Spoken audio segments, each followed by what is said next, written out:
Welcome to today's discussion with Dr. Shobha. Today we'll be talking about the stages in COVID 19 and factors affecting it.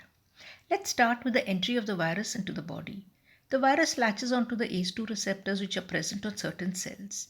The full form of ACE2 is angiotensin converting enzyme 2.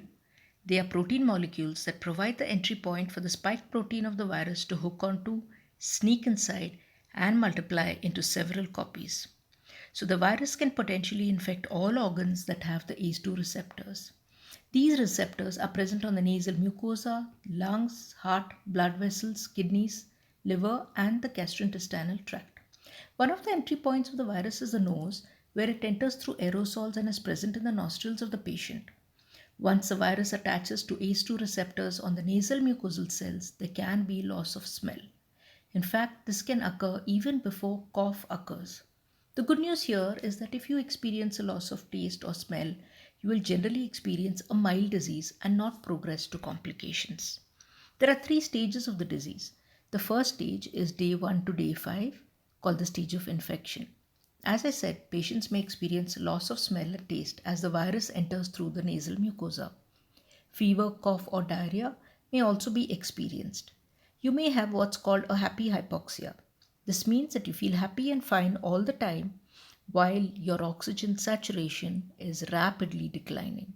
Hence, monitoring of SpO2 at this stage is a must, whether at home or in the hospital.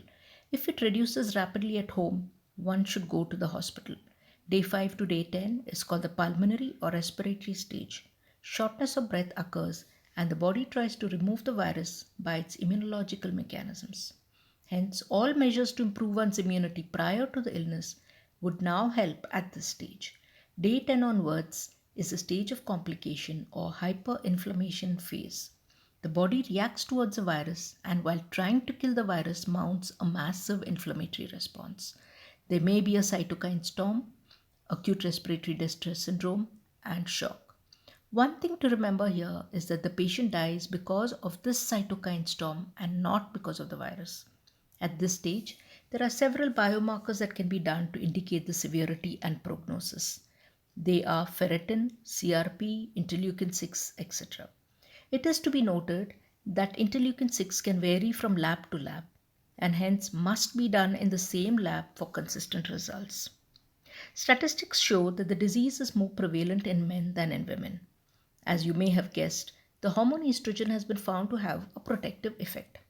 Estrogen also reduces interleukin 6, which is one of the cytokines released during a cytokine storm, as I showed you. Hence, women of the childbearing age are protected from the disease, and when they get it, have a milder form of illness. Men and women over 50 years of age can take phytoestrogens in the form of soya, which may have a protective effect. Vitamin D is protective. Some people in their anxiety are overdosing themselves, resulting in complications of hypervitaminosis. So please avoid overdosing yourselves. Fat cells have ACE2 receptors to which the virus binds and is a major source of inflammatory markers like interleukin 6, which can cause cytokine storm. Hence, try to reduce weight at this time. For many years, we have been told to take unsaturated fats in our diet to protect us from heart disease. Recent studies have shown that unsaturated fat intake is associated with increased mortality from COVID 19. To counter this, we can take albumin and calcium supplements early in the disease to bind unsaturated fatty acids and reduce injury and organ failure. As you can see here, talking loudly, shouting, or singing can cause the release of more virus droplets and aerosols into the atmosphere. The heavier droplets may soon fall onto surfaces or the ground. The lighter aerosols have the potential of floating in the air for several hours and can infect others in the room. So let's talk softly. Thanks for watching. If you like this video, please don't forget to like, share, and subscribe. Hit the bell icon to get more such updates. Stay healthy, happy, and safe. And be more active.